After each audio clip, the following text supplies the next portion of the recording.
Shalom, damai sejahtera bagi kita semua. Perkenalkan, nama saya Arlini Bura dengan Fakultas Budaya dan Kepemimpinan Kristen, Prodi Kepemimpinan Kristen. Saya mahasiswa dari Institut Agama Kristen Negeri Toraja. Saya baru semester 4 angkatan 2021. Nah, di sini saya akan sedikit merenungkan mengenai tentang kekurangan bukanlah dosa. Sebelum kita membaca firman Tuhan, mari kita satu dalam doa. Tuhan, kami bersyukur kepadamu dalam setiap langkah kehidupan kami, di mana nyata kasih-Mu ya Tuhan yang selalu nyata dalam setiap langkah kehidupan kami. Dan sekarang ya Tuhan, kami akan sebelum kami membaca firman-Mu, kiranya Engkau tuntun sertai kami. Inilah doa kami, inilah permohonan kami. Kami bawa melalui anak-Mu Yesus Kristus, itulah Tuhan dan Juru Selamat kami yang hidup. Amin. Baik, pembacaan yang pertama terambil dari Yehezkiel pasal 18 ayat 14 hingga ayatnya yang ke-26. Firman Tuhan berbunyi demikian. Sesungguhnya kalau ia melahirkan seorang anak dan anak ini melihat segala dosa yang dilakukan ayahnya, tetapi menginsafi hal itu, sehingga tidak melakukan seperti itu. Ia tidak makan daging persembahan di atas gunung dan tidak melihat kepada berhala-hala kaum Israel, tidak mencemari istri sesamanya, tidak menindas orang lain, tidak mau meminta gadai, tidak merampas apa-apa, memberi makan orang lapar, memberi pakaian kepada orang yang telanjang, menjauhkan diri dari kecurangan, tidak mengambil bunga uang atau riba, melakukan peraturanku dan hidup menurut ketetapanku. Orang yang demikian tidak akan mati karena kesalahan ayahnya, ia pasti hidup.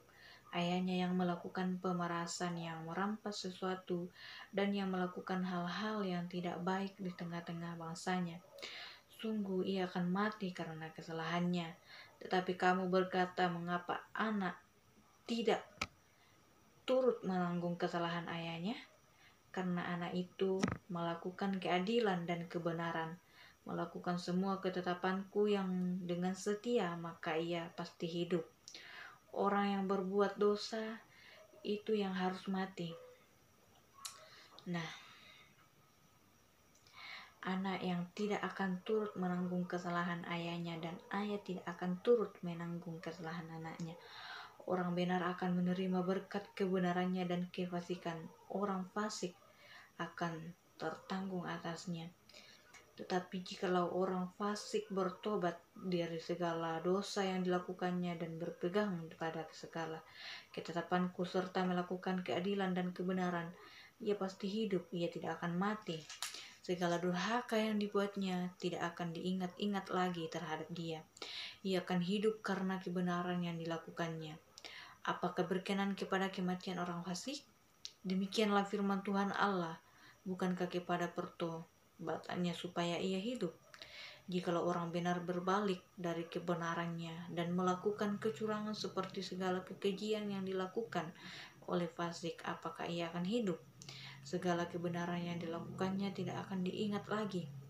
Ia harus mati karena ia berubah setia dan karena dosa yang dilakukannya. Tetapi kamu berkata, tindakan Tuhan tidak tepat. Dengarlah dulu, hai kaum Israel, apakah tindakanku yang tidak tepat ataukah tindakanmu yang tidak tepat? Kalau orang benar berbalik dari kebenarannya dan melakukan kecurangan sehingga ia mati, ia harus mati karena kecurangan yang dilakukannya. Kemudian pembacaan yang kedua terambil dari Yohanes pasal 9 ayat yang pertama hingga ayatnya yang ke-23. Firman Tuhan berkata, orang yang buta sejak lahirnya. Waktu Yesus sedang lewat, ia melihat seorang yang buta sejak lahirnya. Murid-muridnya bertanya kepadanya, "Rabi, siapakah yang berbuat dosa? Orang ini sendiri atau orang tuanya?" Jawab Yesus, "Bukan dia dan bukan juga orang tuanya, tetapi karena pekerjaan-pekerjaan Allah harus dinyatakan di dalam dia. Kita harus mengerjakan pekerjaan dia yang mengutus aku selama masih siang. Akan datang malam di mana tidak ada seorang pun yang dapat bekerja. Selama aku di dalam dunia, akulah terang dunia." Setelah ia mengatakan semuanya itu, ia meludah ke tanah dan mengaduk ludahnya itu dengan tanah, lalu mengoleskannya pada mata orang buta tadi dan berkata kepadanya, "Pergilah, basuhlah dirimu dalam kolam Siloam." Siloam artinya yang diutus. Maka pergilah orang itu. Ia membasuh dirinya, lalu kembali dengan matanya sudah melek. Tetapi tetangga-tetangganya dan mereka belum mengenalnya sebagai pengemis berkata, "Bukankah dia ini yang selalu mengemis?" Ada yang berkata, "Benar, dialah ini." Ada pula yang berkata, "Bukan, tetapi ia serupa dengan dia." Namun orang itu sendiri berkata, "Benar, akulah itu." Nah, kemudian kata mereka kepadanya, "Bagaimana matamu menjadi melek?" Jawabannya, orang yang disebut Yesus itu mengaruk tanah, mengoleskannya pada mataku dan berkata kepada, "Pergilah ke Siloam dan basuhlah dirimu." Lalu aku pergi dan setelah itu membasuh diriku, aku dapat melihat. Lalu mereka berkata kepadanya, "Di manakah dia?" Jawabannya, "Aku tidak tahu." Lalu mereka membawa orang yang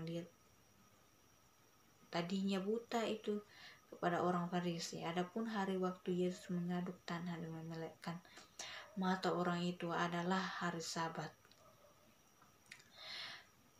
Kemudian pembacaan yang ketiga terambil dari Efesus pasal 2 ayat yang pertama hingga ayatnya yang ke-7. Firman Tuhan berbunyi, "Semuanya adalah kasih karunia. Kami dahulu sudah mati karena pelanggaran-pelanggaran dan dosa-dosamu. Kamu hidup di dalamnya karena kamu mengikuti jalan dunia ini. Karena kamu mentaati menguasai kerajaan angkasa, yaitu roh yang sekarang sedang bekerja di antara orang-orang durhaka. Sebenarnya dahulu kami semua juga terhitung di antara mereka, ketika kami hidup di dalam hawa nafsu daging dan menuruti kehendak daging dan pikiran kami yang jahat. Pada dasarnya kami adalah orang-orang yang harus dimurkai, seperti mereka yang lain. Tetapi Allah yang kaya dengan rahmat, oleh karena kasih-Nya yang besar yang dilimpahkannya kepada kita, telah menghidupkan kita bersama-sama dengan Kristus sekalipun kita telah mati. Oleh kesalahan-kesalahan kita, oleh kasih karunia, kamu diselamatkan.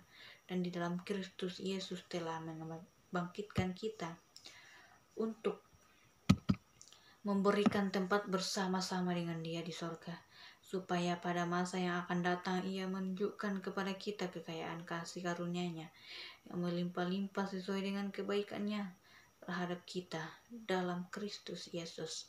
Amin.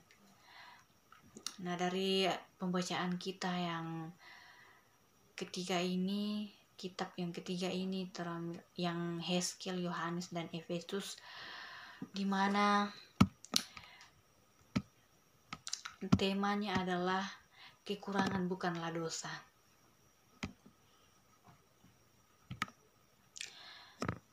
Jemaat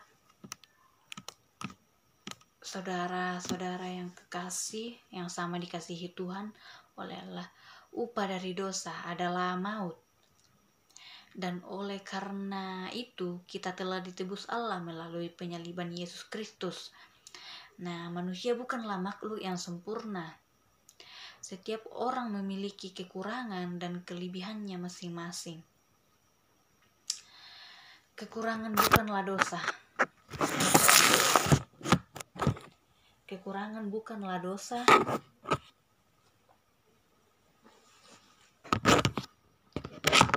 Nah, Saudara-saudara yang sama dikasihi Tuhan, di mana kekurangan ini bukanlah dosa.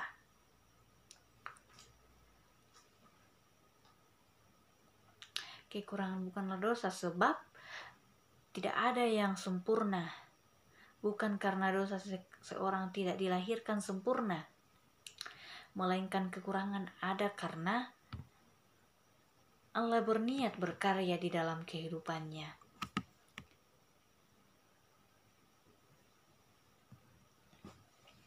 Semua telah dirancanakan Allah sesuai dengan kemampuan masing-masing umatnya. Ketika Yesus bertemu dengan seorang buta sejak lahir, ia mengatakan bahwa bukan dia dan juga bukan orang tuanya, tapi karena pekerjaan-pekerjaan Allah dinyatakan di dalam dia. Saudara-saudara yang sama dikasihi Tuhan, kita harus mengerjakan pekerjaan Dia yang mengutus aku. Selama masih siang, akan datang malam, di mana tidak ada seorang pun yang dapat bekerja. Selama aku di dalam dunia, akulah terang dunia. Di mana dalam kitab Yohanes pasal 9 ayatnya yang ketiga sampai 5. Mana Yesus tidak menyalahkan orang itu karena kekurangan yang ia miliki, melainkan karena pekerjaan Allah harus diberlakukan melalui dia. Saudara-saudara, apakah kita sudah menerima kekurangan kita? Nah, Yesus mengatakan bahwa kekurangan muncul bukan karena kesalahan berbuat oleh orang tua ataupun diri sendiri. Nah, saudara-saudara, melainkan karena rencana Allah harus berjalan melalui hal tersebut. Namun, demikian bagaimana Allah mengerjakan melalui kekurangan yang kita miliki. Allah telah merencanakan semua itu untuk memakai kita dalam kehidupan kita. Entah melalui apapun itu. Saudara-saudara yang sama dikasihi Tuhan, Ia melakukannya untuk membawa kita dalam sebuah rencana besar yang diberikan kepada kita. Contoh sama seperti orang buta, di mana Yesus sembuhkan pada saat itu. Ia memberikan kesembuhan kepada mereka yang datang berharap padanya. Lalu kemudian Yesus menyembuhkannya agar rencana Allah dapat tercapai. Melalui kekurangannya, Yesus menunjukkan kuasanya di hadapan semua orang dan menggenapi rencana Allah. Saudara-saudara yang sama dikasihi Tuhan, nah dari pembacaan yang ketiga ini di mana di situ mengatakan sebuah kisah seorang yang tidak dapat mendengar menjalani kehidupannya dengan penuh kesulitan. Mungkin kita merasa bahwa kekurangan itu kita berpikir bahwa kita tidak mampu untuk melakukan. Mungkin kita ada yang berpikir bahwa kekurangan adalah dosa. Namun sebenarnya di mana kekurangan bukanlah dosa ini. Dimana karena kekurangannya ini ia sering dibully dan diejek orang lain. Seiring dengan berjalannya waktu, ia terus tumbuh. Sebuah pertanyaan muncul dari dalam dirinya, mengapa ia berbeda dengan orang lain? Mungkin kita juga berpikir bahwa kita ada kekurangannya dan semua manusia itu punya kekurangan dan kelebihan. Namun kita sadar bahwa kita hanya sadar bahwa kita hanya sadar dengan melihat kekurangan kita saja, tetapi kita tidak tahu di mana kelebihan kita. Nah, dari pembacaan ketika tersebut pertanyaan muncul dari dalam diri, mengapa ia berbeda orang lain. Fakta bahwa ia tidak dapat mendengar buat ia merasa dirinya berbeda.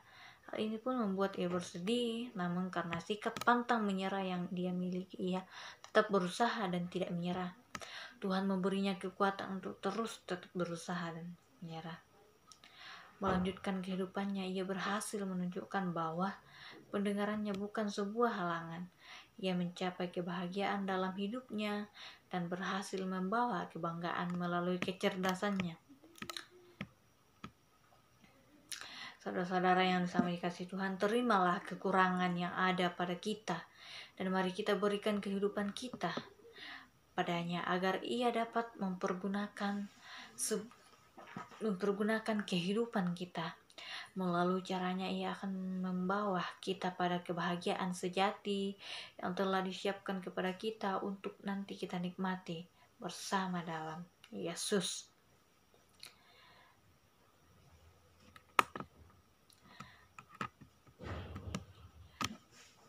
Saudara-saudara yang sama dikasihi Tuhan, inilah renungan tentang mengenai tema kekurangan bukanlah dosa. Semoga kita menerima kekurangan yang ada pada kita dan mari kita berikan kehidupan kita padanya agar ia dapat mempergunakan kehidupan kita. Melalui caranya ia akan membawa kita pada kebahagiaan sejati yang telah disiapkan kepada kita untuk nanti kita nikmati bersama dalam Yesus. Amin.